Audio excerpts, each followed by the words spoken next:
Hello, friends, and welcome back to Malicious Compliance Stories. We start today's video with a story about a tech repair shop where the boss thought he knew better than everyone else. But before we begin, best way to support our channel is to leave comments, like, and subscribe with a turned-on bell so you don't miss the new video every single day. Here we go. When Malicious Compliance fixes the boss's brilliant idea. This happened about 5 years ago, back when I was working at a small, slightly chaotic tech repair shop. The kind of place that mostly handled laptops, desktops, and the occasional specialty job. Our boss, Joe, was a real character, a classic control freak. He had zero actual technical knowledge, but loved to micromanage every detail like he was some kind of tech guru. Joe was the kind of guy who thought being the boss automatically made him the smartest person in the room. It didn't matter if you'd been doing the job for years. If he had an idea, we were expected to do it his way, no questions asked. Most of us just nodded along, then went and did things the right way anyway, because fighting him was usually a waste of time. But one day I decided to do exactly what he asked. We got a work order to fix an old industrial printer. This thing was a beast, the kind of printer that looked like it belonged in a museum. It was huge, heavy, and barely had any documentation online. Luckily for us, I'd worked on a few before and immediately knew what was wrong. The symptoms were textbook, a clogged feed gear, and worn-out belt. No big deal. Disassemble, clean, swap the belt. 5 hours, maybe 6 if I had to fight with it. I went to Joe, laid out the plan, and told him we could have it done by the afternoon. Instead of being relieved, Joe got that look, you know, the one where he puffs himself up because he's about to show you who's in charge. "No, you don't get it," he said, waving his hands like I was a clueless child. "It's an electrical issue. You need to check the board, test everything with a multimeter. I'm the boss here, do it my way." I tried to explain that the board wasn't the issue, that this was mechanical, but he cut me off and started yelling about how I was young, cocky, and clueless, and if I didn't follow orders, I could just clock out and go home, without pay. Fine, I thought. You want it done your way? Let's do it your way. So I rolled up my sleeves, grabbed the multimeter, and went to town.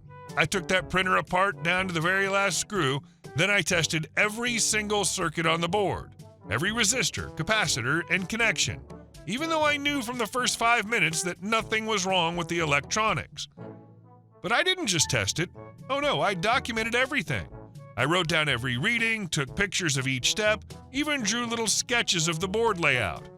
I wanted a record so complete that no one could say I hadn't followed orders to the letter.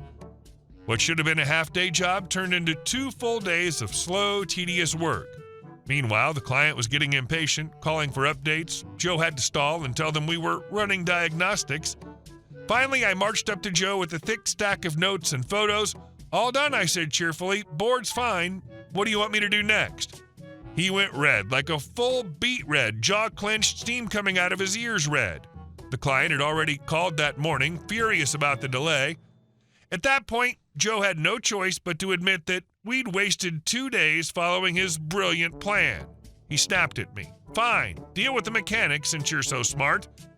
So I did. I went back, cleaned the gears, replaced the belt, the exact job I'd originally said needed doing, and had the printer running like new by the end of the next day. The client was thrilled, but Joe looked like someone had wrung him out and left him in the sun. After that, anytime Joe started to tell me how to do my job, I'd tilt my head and say, "Like with that printer, your way?" He'd immediately shut up and wave me off to handle it myself. Sometimes you just have to let someone dig their own hole. I knew I was right, but instead of arguing, I complied to the letter and proved my point in the most painful way possible. To this day, I still laugh when I think about the look on his face as I handed him that diagnostic report. The greatest flaw with so many in current leadership positions is that they forget what it was like when they were still following commands and then stop listening to the input, ideas, and feedback from those that are following them now. When you stop accepting feedback from your fellow team members who are still out there in the field, in the shop, on the phones, etc., you lose connection and ability to be a critical thinker. And our second story. I don't work here, but sure, let me send you to aisle 10. This happened years ago when my wife and I lived in a mostly African-American neighborhood in Detroit. I'm white and my wife black. Totally relevant to the story. I work for the city government as an office manager and wore a white shirt and tie every day. I also usually had a pen or two sticking out of my shirt pocket, so if I stopped at a small local food store after work, I naturally was often mistaken for an employee. A fellow shopper would ask where an item was, and I would reply with a polite IDWH, but, knowing the store layout, direct the person to the needed product. Almost every time the other shopper apologized, and I would say, "No problem," fully understanding their assumption. Almost every time. Then I met Karen. I was shopping after work one evening, crouched down to read labels on items on a bottom shelf, when I felt someone grab my upper arm. I looked up to see her, the rare urban Karen. This Karen was a middle-aged black woman with sunglasses propped up on her head and a rather nice-looking outfit that hinted at a middle-class status. Still holding my arm, Karen demands, "Do you speak English?" I'm stunned and confused. I look up at my attacker and instinctively answer, "Yes." Then I assume that this Karen not only thinks I'm an employee, but also Chaldean Arab, as are the store's owners. By the way, I was friends with the owners and their family and knew all of them spoke perfect English with only a Midwest American accent, like mine. "Well, I'm surprised that any of you," insert slur for Middle Eastern people here, "can understand English." Karen hisses, I stand, and Karen lets go of my arm. "Where's the," whatever product she wanted. Without hesitation, I tell this bigoted Karen, "It's in the center of aisle 10. Without a thank you or any other word, Karen looks up at the aisle 2 sign overhead and turns on her heels in search of aisle 10 in a store that only has 8 aisles. I head for the checkout, and as I'm paying for my purchases, hear a very loud, "Where the hell is aisle 10?" from the far end of the store. I was sorry to stick the friends, the owners of the store, with the unhappy task of dealing with Karen after I left, but we had a good laugh about it the next time I went shopping there. Sorry, not much drama, but I liked it. Edit. I feel that additional context is needed. Yes, I reported that I am white and my wife black on purpose. I wanted the readers to know that I felt in no way uneasy, uncomfortable, nor even threatened by being the only white shopper there. Being the only white in a gathering literally defined me. All other times that I was mistaken for an employee were friendly, non-confrontational, and even amusing. The fact that this store was in an African-American neighborhood is central to the story. What I neglected to report was that I was mistaken for an employee many times when shopping, not in my white shirt and tie as well. I never took offense because my fellow shoppers were never rude until Karen. And as a commenter pointed out, and I really did know but mistakenly wrote otherwise, Chaldeans are not Arabs but a separate religious and ethnic group originating in what is now Iraq, and from my experience, wonderful people. Good for you. Maybe next time she'll think twice before being insufferable. Also, a small side note, not exactly relevant to the story, but to your reference about the store owners, Chaldeans are not Arabs. Chaldeans belong to the Chaldean Catholic Church. But ethnically, we're Assyrian. It may not be very significant to this post, but we're often misrepresented. So I wanted to clear that up. Does this look like a restaurant?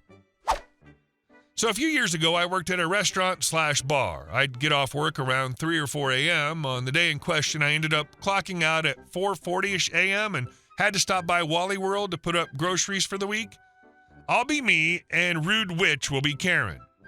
Keep in mind that I'm wearing all black, black slip-resistant steel-toed shoes, black slacks, black polo shirt, black belt with silver butterflies because I wanted to, and even my hair tie was black. Other than the butterflies on my belt, the only color I had on was my name tag, which was a green apple. So I'm at Wally World and have finished almost all my shopping, just needed shampoo and conditioner. I was sitting on the floor looking at the shampoo and conditioner on the bottom shelf, trying to find some that don't have anything I'm allergic to in them when Karen came up to me. This is what happened. Karen, where is some name brand item that I can't remember? It used to be on the next aisle. Me, doesn't look up, thinking she was talking to someone else. Karen, getting louder, where is item? Me, picks up different shampoo bottle. Karen, put down the effing bottles and effing answer me. Me, finally looks up. What? Karen, where is the effing item? Why do you people insist on moving everything all the D-time? It's effing ridiculous. Me, I don't even know what that is. How would I know where it is? Karen, maybe if you did more than just sit on your butt, you'd know where things are. Then you'd be able to help customers. Me, shaking my head in confusion. I don't work here. Karen, don't lie to me. I can see your name tag. Me standing up and putting my shampoo and conditioner choices in my cart. You mean the green apple that no Wally World employee wears? Karen, it doesn't matter. You have to help me. Me, does this look like Apple Restaurant? No? Well then, I don't have to help you. Karen, you're in uniform with a name tag. That means you have to help me. Me, let me explain something to you. I've been awake since 8 a.m. and at work since 10 a.m. I just clocked out a little less than an hour ago. It's 5:20 a.m. I don't have to help you with anything. I'm going to get my groceries, pay, and go home so I can pass out for a few hours before I go back to work. You can F off the side of a cliff for all I care. Just leave me alone. Karen, how dare you? Get me your manager, now. Me, pushing my cart away. Bless your heart. But you don't know how to listen. Have a blessed day. And off to the self-checkout I went. Moral of the story, don't mess with someone who's been awake for more than 20 hours. I'm just in awe at the mind of a Karen thinking uniforms are universal and that anyone wearing a uniform must immediately bow down and kiss her cellulite-ridden pale butt upon command. And our last story. The bank that tried to steal a life savings learned what happens next. My brother's a lawyer, not some high-powered litigator from a glossy firm, but a small-town, grind-it-out kind of guy. A few years ago, he got a call about a case no one else wanted. An elderly woman deep in the late stages of Alzheimer's had her entire life savings stolen by financial advisors employed by a major bank. By the time anyone figured it out, the lights in her home had been shut off and she had no idea what had happened. Her son wanted blood, and my brother wanted to give it to him. The problem? This was the kind of bank that keeps a team of lawyers on retainer whose combined hourly rate is enough to make your mortgage payment look like lunch money. And because of the mandatory arbitration clause buried in the paperwork, she technically wasn't allowed to sue or even force discovery.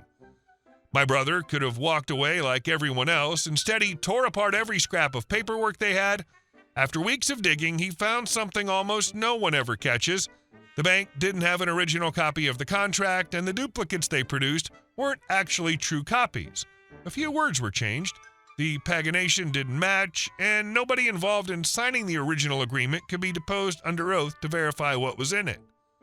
That was enough for a judge to throw out the arbitration clause.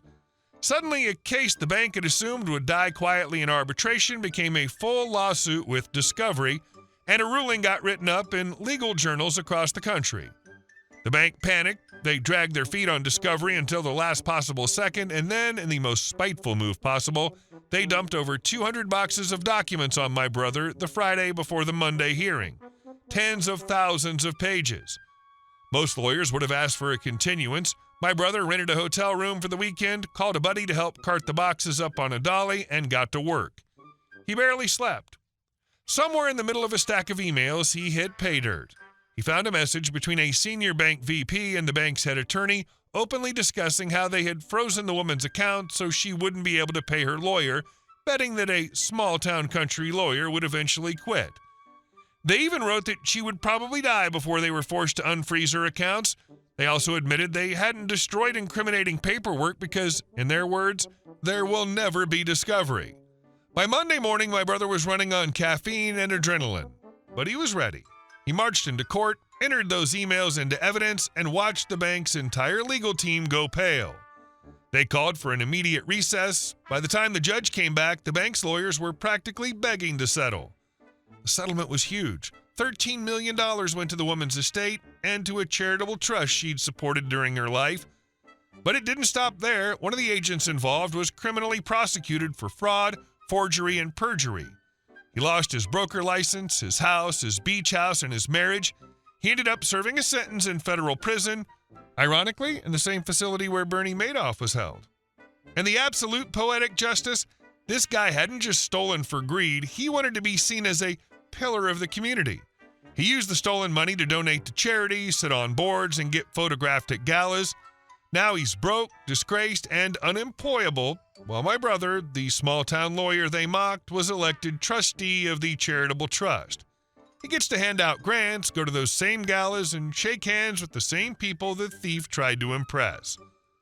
The woman sadly passed away before she saw justice, but her son got to watch the bank pay out millions see the man who stole from his mother go to prison, and watch my money go toward causes she cared about. And my brother, he still calls it the most satisfying case of his career. Even though when we did the math later, he made less than $3 an hour for 7 years of work. The bank learned a painful lesson that day. Never underestimate the guy willing to pull an all-nighter with a mountain of paperwork and a chip on his shoulder. Most attorneys would have said, "Sorry, nothing we can do," and walked away. Instead, your brother combed through every line of that contract until he found the flaw big enough to kick the whole thing back into court. Hey guys, thank you all for watching the video. I'll see you in the next one.